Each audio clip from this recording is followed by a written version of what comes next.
La liberté, notre bien le plus précieux, conquise au prix de révolutions, ancrée dans les constitutions, protégée par les tribunaux. Mais au moment même où l'Europe proclame liberté, égalité, fraternité, de l'autre côté de l'Atlantique, des millions de personnes sont vendues et maintenues en esclavage. L'esclavage a financé les villes, la science et les marchés des puissances coloniales. On a ensuite reconnu qu'il était mauvais et on l'a aboli. C'est en tout cas ce que racontent les livres d'histoire. Aujourd'hui, nous célébrons l'abolition de l'esclavage comme un tournant moral, une victoire de l'humanité, comme le début de la liberté. Mais est-ce vraiment le cas ?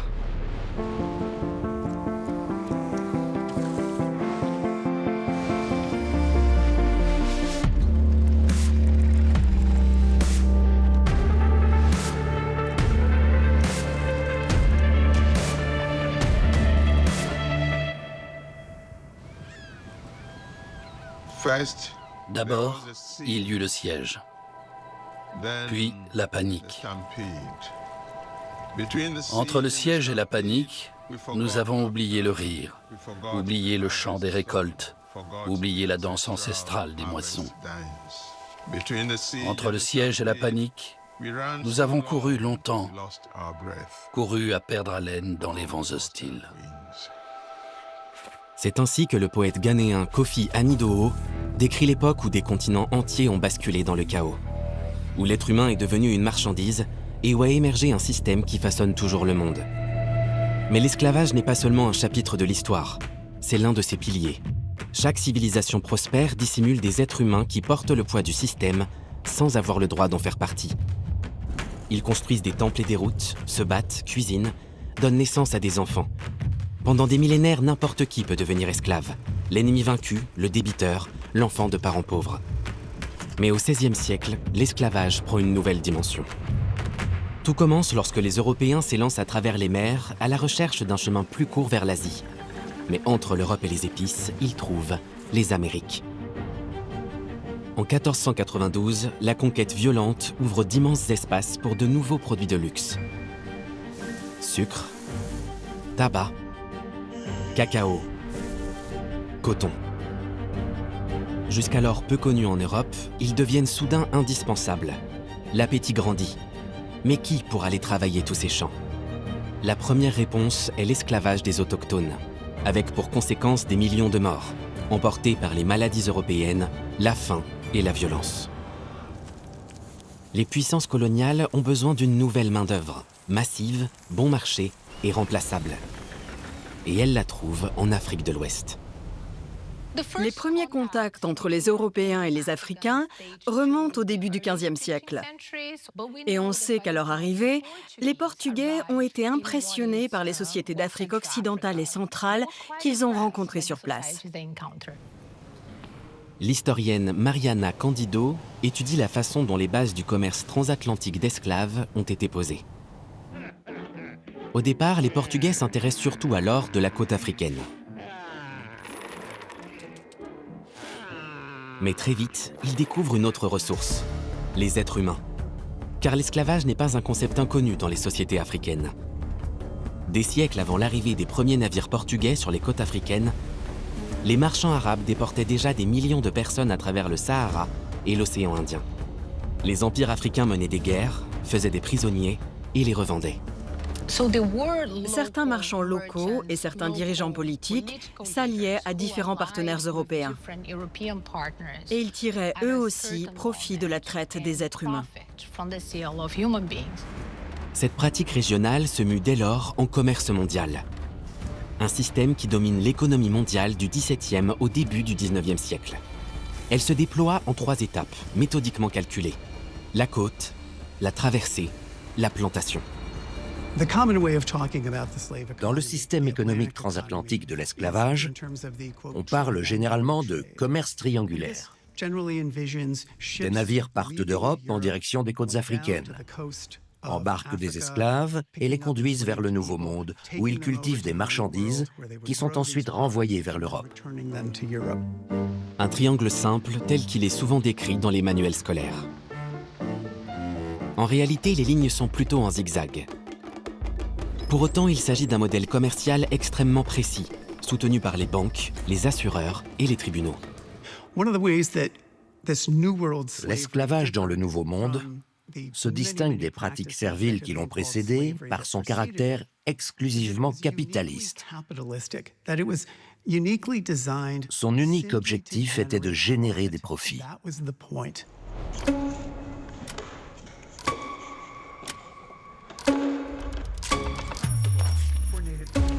Auparavant, les formes d'esclavage avaient souvent des racines sociales, religieuses ou politiques.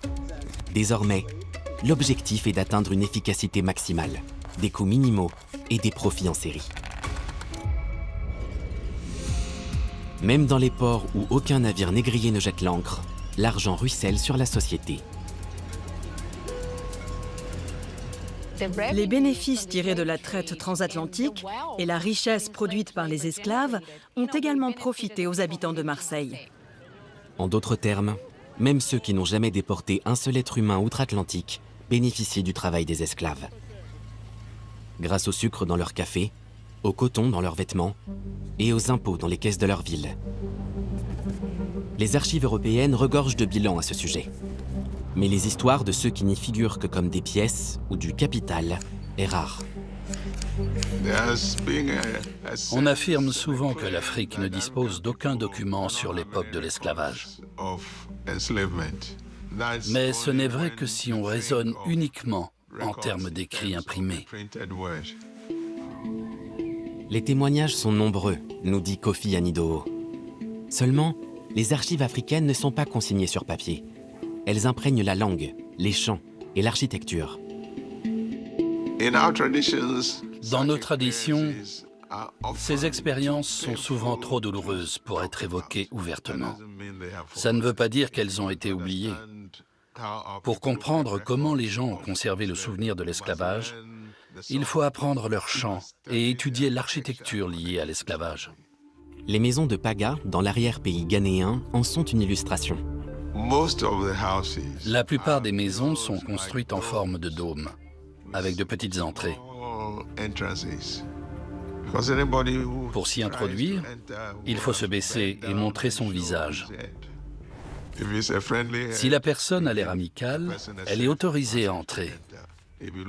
Si elle semble hostile, on attrape une hache et on sait quoi en faire. Cette architecture renvoie à une époque où se protéger est une question de survie. Près d'Accra, selon la tradition orale, il existe même une forêt dont le nom témoigne encore des persécutions. Achimota. Ça signifie « ne mentionne aucun nom ici, en cet endroit ». Aujourd'hui, c'est une forêt comme une autre. Mais autrefois, les personnes qui cherchaient refuge après avoir été attaquées se cachaient ici, dans la forêt d'Achimota. Voilà comment est né ce nom, Achimota, en langue ga. Des lieux comme celui-ci montrent bien que la violence peut venir de toutes parts. Partout, des chaînes d'intermédiaires se forment afin de traquer des êtres humains pour le compte de grandes compagnies européennes. Les communautés africaines étaient assiégées. On ne savait jamais si on pouvait sortir de chez soi, ne serait-ce que pour se rendre au marché.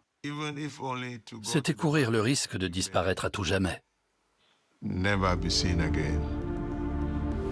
Sur les côtes ouest africaines, on érige de véritables forteresses dans lesquelles on entasse les populations locales pendant des mois, dans l'attente du prochain navire négrier. Car le Nouveau Monde est insatiable. La plupart des esclaves mouraient. Les marchands africains, jusque-là peu impliqués dans la traite, ont intensifié le commerce des êtres humains pour répondre à la demande européenne. L'esclavage était devenu le seul moyen de satisfaire les besoins insatiables des plantations du Nouveau Monde. Mais arrive un moment où même les déportations massives ne suffisent plus. Un problème auquel les propriétaires de plantations trouvent une solution cruelle. Comme les femmes peuvent donner la vie, elles étaient particulièrement recherchées par les esclavagistes. Le corps des femmes asservies est un capital. Il est donc intégralement exploité, comme main-d'œuvre dans les champs et comme machine à procréer à la maison. De nombreux rapports témoignent de la terreur sexuelle à laquelle étaient soumises les femmes asservies. Mais pour les historiens, cette forme de violence est difficile à appréhender, car les auteurs de ces crimes les consignaient rarement par écrit. Et bien sûr, les femmes ne pouvaient rien dénoncer puisqu'elles appartenaient à quelqu'un d'autre. Leur corps était la propriété d'un autre. Il ne reste que des fragments, des témoignages qui révèlent le degré de violence sexuelle de la société esclavagiste. Les femmes résistaient. Lorsqu'elles comprenaient que leurs enfants allaient naître en captivité, elles recouraient à l'avortement. La résistance, jusque dans la sphère la plus intime de la vie, parfois en secret, parfois ouvertement, car l'esclavage est synonyme d'oppression, mais aussi de contestation permanente. Partout où l'esclavage existait, il y avait de la contestation, de la résistance. C'est ce qu'on pourrait appeler de la résistance quotidienne. On faisait semblant de ne pas comprendre les ordres. On cassait les outils, on maltraitait les animaux, on ralentissait le travail ou on feignait d'être malade. Mais beaucoup d'esclaves refusent de se résigner et prennent la fuite. Lorsqu'un esclave s'enfuyait d'une plantation, il se volait lui-même. Il volait son propre corps au sens d'unité de travail et privait son propriétaire de cette force de travail. Certains se tournent vers des formes de résistance plus violentes, comme les empoisonnements ou les incendies criminels. Le paradoxe de l'esclavage, c'est que les Blancs devenaient eux-mêmes prisonniers du système, tellement ils dépendaient des esclaves qui se chargeaient de tout pour eux. Si vous avez besoin de quelqu'un pour vous faire à manger et que cette personne décide d'ajouter quelque chose dans votre plat, il y a de quoi s'inquiéter. C'est précisément cette dépendance qui faisait la vulnérabilité des propriétaires d'esclaves. La chaîne est un objet paradoxal. D'un côté, elle représente la restriction, la perte de liberté, mais en même temps, elle symbolise le lien. Et plus précisément l'attachement réciproque et la dépendance, non seulement pour celui qui porte les chaînes, mais aussi pour celui qui les impose. Une personne enchaînée peut aller se coucher. L'esclavagiste, lui, ne peut pas se permettre de dormir. J'espère qu'on se souviendra toujours de ça. Celui qui a servi doit être constamment sur ses gardes. Chaque jour, 24 heures sur 24, 7 jours sur 7, toute l'année. Les esclavagistes vivent dans la crainte permanente d'une révolte. Et il y a de quoi, car les rébellions sont fréquentes. La plupart sont réprimées dans le sang. En 1791, pourtant, l'impensable se produit en Haïti.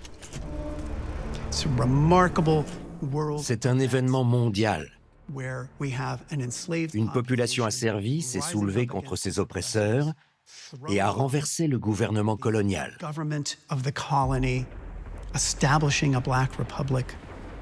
Elle a fondé une république noire et repoussé l'armée française, l'armée britannique et l'armée espagnole pour défendre avec succès son indépendance.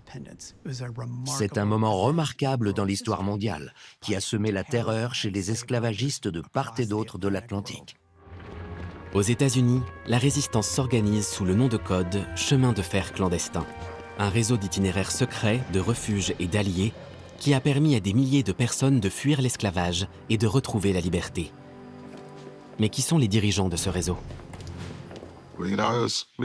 Dans mes manuels scolaires, on ne parlait que des abolitionnistes européens. Les voix africaines du mouvement abolitionniste n'étaient jamais mentionnées. Or, ce sont justement elles qui jouent un rôle central. Harriet Tubman, par exemple, une femme d'un courage exceptionnel. Harriet Tubman, née esclave dans le Maryland, s'enfuit et revient encore et encore pour libérer d'autres esclaves. Elle profite du sol gelé en hiver pour ne pas laisser de traces. Elle utilise les étoiles comme boussole et intervient les nuits d'été quand les chiens de chasse ont moins de flair. C'est de ce genre d'histoire qu'il s'agit. Des personnes qui étaient prêtes à tout risquer pour la cause. Ces histoires prouvent que la force motrice contre l'esclavage ne vient pas d'en haut, ni des parlements, ni des seuls humanistes. elle vient aussi et surtout des esclaves eux-mêmes et de certaines franges de la population.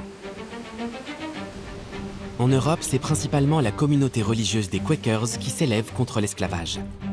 Avec succès, puisqu'en 1807, la Grande-Bretagne est la première puissance coloniale européenne à interdire la traite des esclaves. Les abolitionnistes britanniques espèrent qu'elle entraînera sa disparition totale. Mais pour Elizabeth Eyrick, la situation n'évolue pas assez vite. Elle réclame l'abolition immédiate et organise ce qui est sans doute la première grève éthique de consommation, à savoir le boycott des produits fabriqués par des esclaves. En tant que femme, elle n'a pas le droit de vote, mais son boycott du sucre devient une arme politique redoutable. En Amérique aussi, les abolitionnistes misent sur la résistance non violente. Le mouvement anti-esclavagiste aux États-Unis se distinguait par son utilisation des médias. Les premiers abolitionnistes exploitaient les médias les plus modernes et les plus pointus de leur époque, comme on se servirait aujourd'hui des réseaux sociaux. Ils imprimaient des almanachs, ils publiaient leur propre Bible et diffusaient des tracts et des affiches. Et ils écrivaient. L'œuvre la plus importante était La case de l'oncle Tom d'Harriet Beecher Stowe, écrite ici même, à Brunswick, dans le Maine. Ce roman est l'un des livres les plus vendus du XIXe siècle. En donnant un visage à l'esclavage, Harriet Beecher Stowe jette un pavé dans la mare. Abraham Lincoln, qui la rencontre pendant la guerre de Sécession, dira « C'est donc cette petite dame qui est responsable de cette grande guerre. » La citation de Lincoln suggère-t-elle que l'abolition de l'esclavage relève avant tout d'une prise de conscience morale? C'est l'économie, gros bêta. C'était vrai à l'époque, et ça l'est encore aujourd'hui. C'est toujours une question d'argent. C'est la thèse défendue par Eric Williams, qui deviendra plus tard Premier ministre de Trinité et Tobago. En 1938, il a pu déduire de ses recherches que la question de l'abolition était bien plus complexe qu'un simple élan humaniste et sentimental. Erica Williams est la fille de l'éminent historien. Elle préserve son héritage et défend ses thèses controversées. Il reconnaissait le rôle du mouvement humanitaire, mais il voyait également d'autres facteurs, à commencer par la baisse des profits tirés de la traite des esclaves, qui a donné l'impulsion nécessaire au mouvement humanitaire. L'analyse de Williams commence en Grande-Bretagne. Au XVIIIe siècle, presque toutes les villes sont liées à l'esclavage via le commerce, les banques et les assurances. Les profits générés par le sucre et la traite financent l'industrialisation, ses machines à vapeur, ses usines sidérurgiques et ses manufactures de coton. Et c'est précisément cet essor industriel qui déplace l'intérêt vers l'économie nationale. En parallèle, les plantations des Caraïbes amorcent leur déclin face à une concurrence internationale croissante. Les nouveaux capitalistes industriels cherchent à briser les anciens monopoles coloniaux. Ils soutiennent le mouvement abolitionniste, voyant là un moyen d'affaiblir l'ancien ordre économique colonial. En 1833, l'Empire abolit l'esclavage. Mais malgré leurs grands principes moraux, les marchands britanniques continuent de commercer activement avec les sociétés esclavagistes, comme les États-Unis.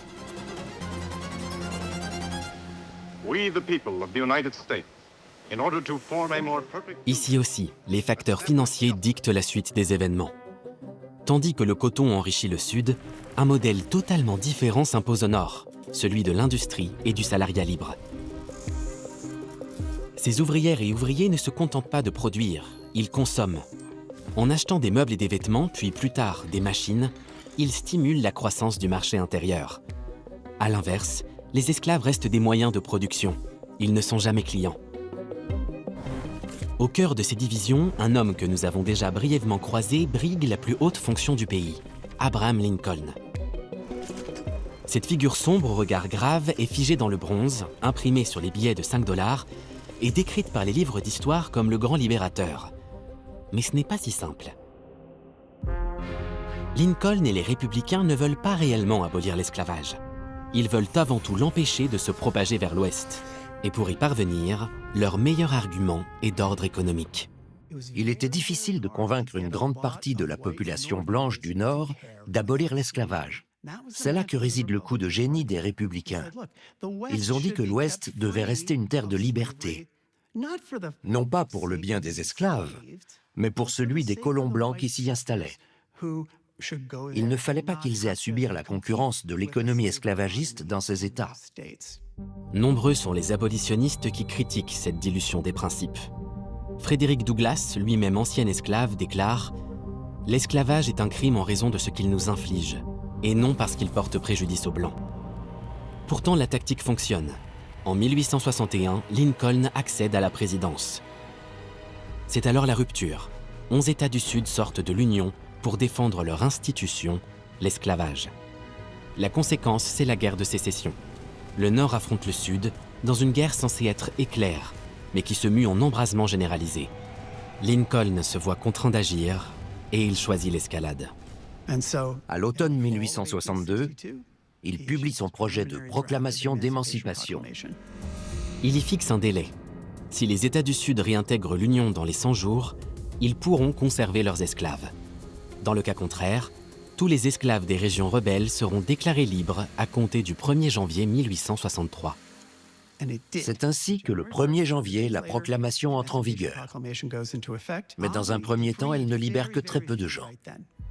En effet, Lincoln ne décrète la fin de l'esclavage que là où il n'exerce dans les faits encore aucun contrôle. Dans les États frontaliers restés fidèles à l'Union, l'esclavage demeure intact. Il ne veut pas perdre ses alliés. Une contradiction morale, mais politiquement calculée. À partir de ce moment-là, les armées de l'Union sont devenues des armées de libération. Le message s'adresse moins aux États du Sud qu'aux esclaves eux-mêmes. Si vous vous enfuyez et parvenez à rejoindre les lignes de l'Union, vous serez libre.